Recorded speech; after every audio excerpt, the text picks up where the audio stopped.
नमस्कार प्यारे मित्रों, स्वागत है आप सभी प्यारे मित्रों का प्रबोध क्लासेज के यूट्यूब चैनल पे।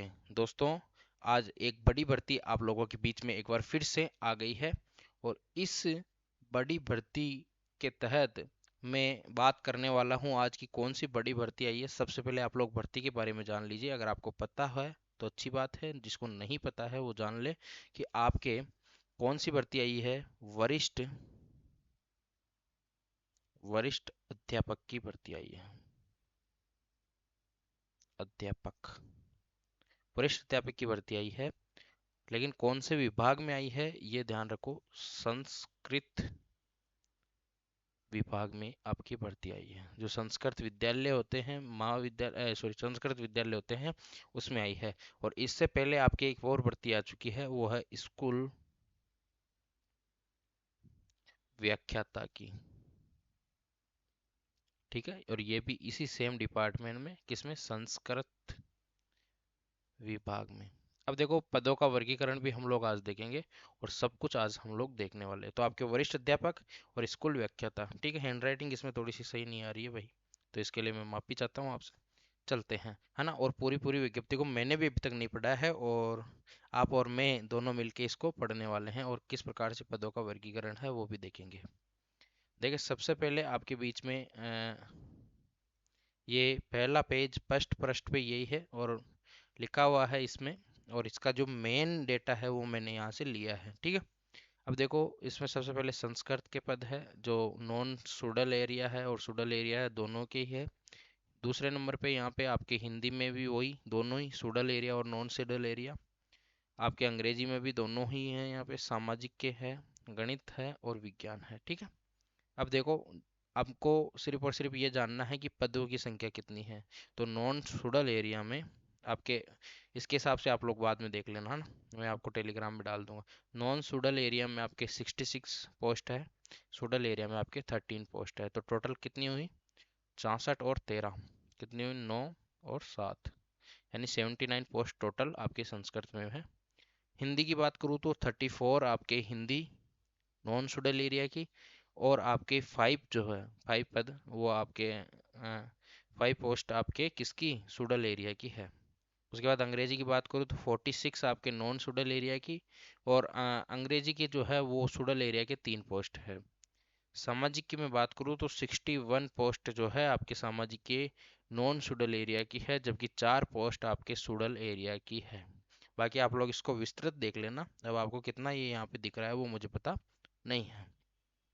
गणित की मैं बात करूँ, 61 पोस्टेज है आपके नॉन सुडल एरिया में। ठीक है, और सुडल एरिया के आपके कितनी, 7 पोस्टें हैं।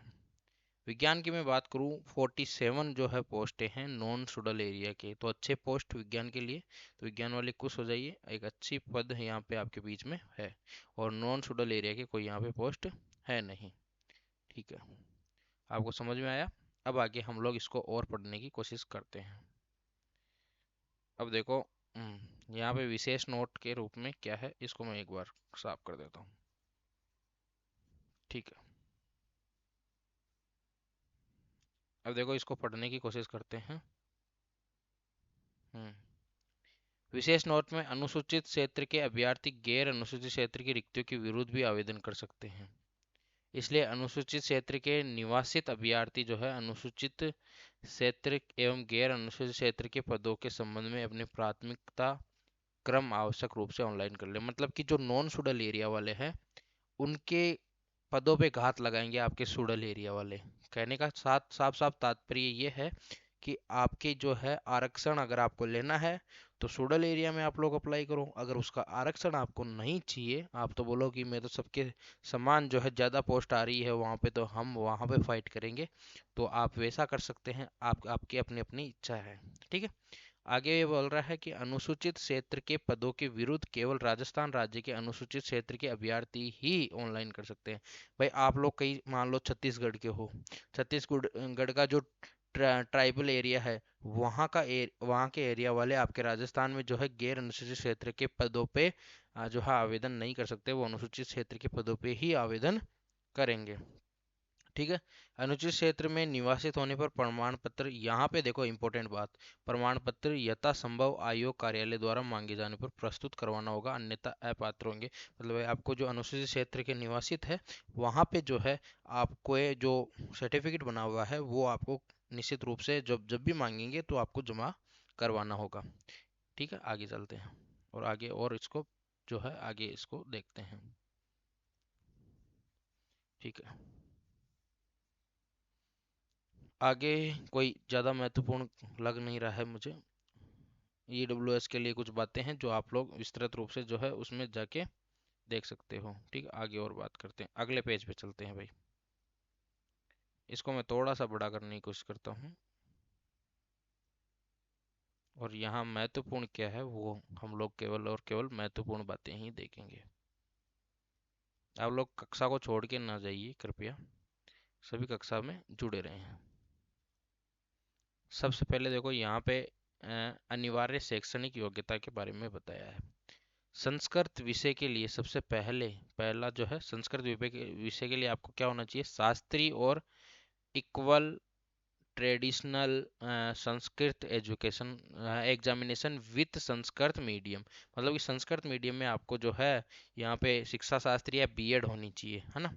तो ठीक है, एजुकेशन में आपके जो एजुकेशन पॉलिसी है उसके अनुसार जो है काम हो रहा है यहाँ पे पूरा पूरा। ठीक है, बात करें हिंदी अंग्रेजी व गणित के विषय के लिए क्या चाहिए, ग्रेजुएशन चाहिए और आपके जो है डिग्री और डिप्लोमा चाहिए एजुकेशन डिपार्टमेंट में। ठीक है, मतलब बीएड आपके होनी चाहिए हिंदी अंग्रेजी गणित इन सब के लिए। अब विज्ञान के लिए क्या है, विज्ञान के लिए वही आपके यहाँ पे क्या होनी चाहिए, बीएससी होनी चाहिए। ठीक है, समझ रहे हो, बीएससी होनी चाहिए। अब किस किस सब्जेक्ट में होनी चाहिए आपके पास, या तो फिजिक्स हो, chemistry, zoology, botany, microbiology, biotechnology और बायो केमिस्ट्री। इन सब में से अगर दो है आपके पास तो आप लोग इसमें जो है प्राथमिकता से फॉर्म भर सकते हैं। बात करें सामाजिक की, आपको दिख तो रहा है ना, नहीं भी दिख रहा हो तो मैं बोल रहा हूँ उस पर कान लगा लो आप लोग। ठीक है, सामाजिक विषय के लिए आपको वही ग्रेजुएट और इक्विवेलेंट एग्जामिनेशन विथ आपके लेटेस्ट टू फॉलोइंग सब्जेक्ट होनी चाहिए, वही दो सब्जेक्ट कुछ ना कुछ इनमें से होनी चाहिए। या तो आपके पास हिस्ट्री ज्योग्राफी हो या इकोनॉमिक पॉलिटी हो, है ना, पॉलिटिकल साइंस हो या सोशोलॉजी हो, पब्लिक एडमिनिस्ट्रेशन भी हो सकता है इसमें।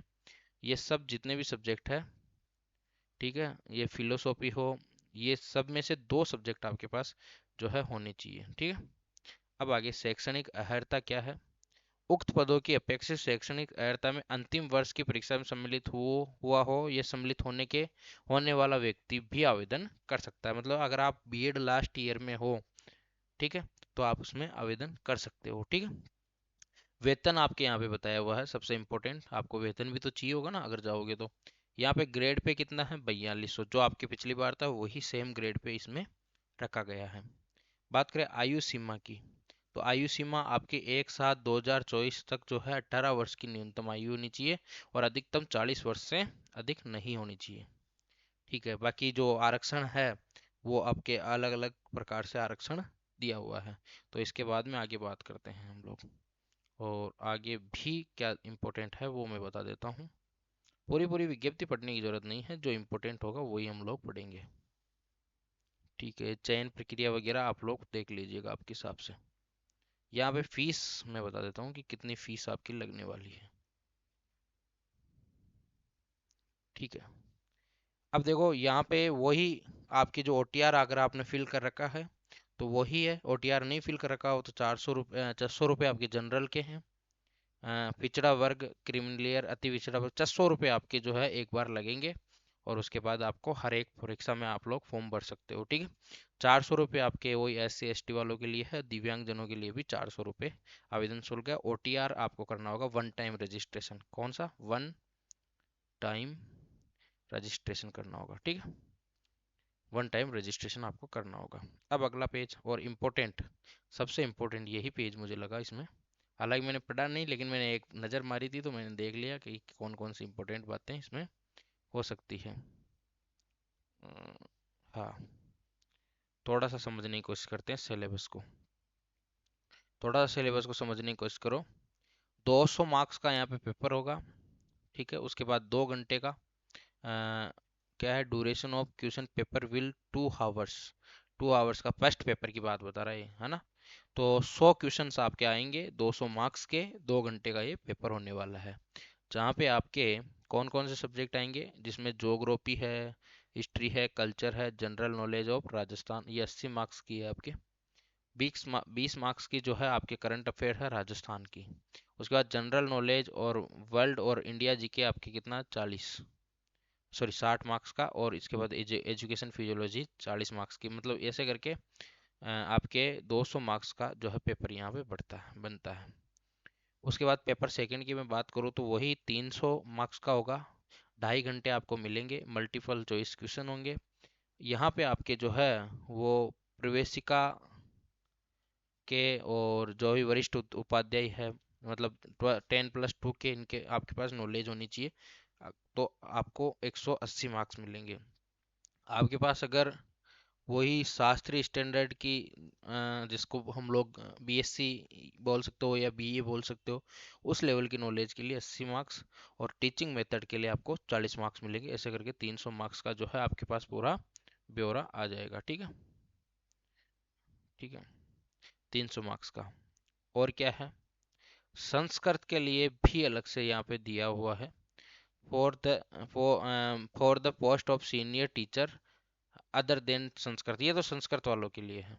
और जो आपके संस्कृत के अदर वालों के लिए है वही सेम ही प्रोसेस। मान लीजिए आप 10+2 के 180 मार्क्स, आपके ग्रेजुएशन के आपके 80 मार्क्स, और 40 मार्क्स जो है वो टीचिंग मेथड के हैं आपके। ठीक है, आगे बात करते हैं। और यहाँ पे जो है बहुत सारे आगे दिए हुए हैं। अब ये इसमें अन्य महत्वपूर्ण तथ्य है जो कि आपके प्रवेश पत्र के पीछे लिखे हुए रहते हैं। इसके बाद एक आखिरी पेज बचा है शायद मेरे हिसाब से। हाँ, इसके बाद एक और पेज है। अब इसमें क्या इंपॉर्टेंट है ये भी हम लोग देखते हैं। अब वीडियो कितना बड़ा हो गया वो मुझे पता नहीं है, बिल्कुल जनरल रूप से आपको पूरी पूरी बातें बताता हूँ। देखिए इसमें कोई ज़्यादा इंपॉर्टेंट बात नहीं है ना, ज़्यादा कोई इंपॉर्टेंट बात नहीं है। इसको आप लोग पढ़ सकते हो। जो मैंने सिलेबस वगैरह बतानी थी वो मैंने बता दिया है। बड़ी अच्छी भर्ती है भाई, आराम से इसको जो है बड़ी तल्लीनता से फार्म भरो, 2-3 दिन रुक जाओ। और टीआर का निश्चित रूप से जो है आराम से देख के यूट्यूब पे मैं भी इसका जो है वो वीडियो बनाने की कोशिश करूंगा। अगर आप लोग बोलोगे तो हम लोग एक फॉर्म यहाँ पे भर के देखेंगे। ठीक है, पूरा पूरा फॉर्म किस प्रकार से भरा जाएगा या ओटीआर किस प्रकार से होगा ये भी हम करके देख लेंगे भाई, है ना। तो मिलते हैं अगले वीडियो में। और हम लोग अब जब ये भर्ती आ गई है तो मैं सोच रहा हूँ कि हम लोग जो है थोड़ा सा फास्ट चलें अब, और रेगुलर वीडियोस जो है वो बायो के लेके आते रहें। तो पहले मैं 10+2 के पोर्शन को कवर करने की सोच रहा हूँ, क्योंकि वो एक बड़ा पोर्शन है। वहाँ से आपके 180 नंबर का जो है मटेरियल पूरा का पूरा मिलने वाला है। ठीक है, तो 180 नंबर का जो मटेरियल है अगर वो भी आप लोग कर लेते हो तो आप जानते हो कितनी क्या आपके जाती है। अगर 180 में से आप लोग 150 का यहाँ मटेरियल कर लेते हो, और आपके 30 या 40 या 50 नंबर का यहाँ कर लेते हो, उसके बाद फर्स्ट पेपर बचेगा। फर्स्ट पेपर में अगर आप 50 नंबर का भी अगर काम करके आ जाते हो तो आपका सिलेक्शन श्योर है। ठीक है, तो मिलते हैं नेक्स्ट वीडियो में, तब तक के लिए राम राम सा।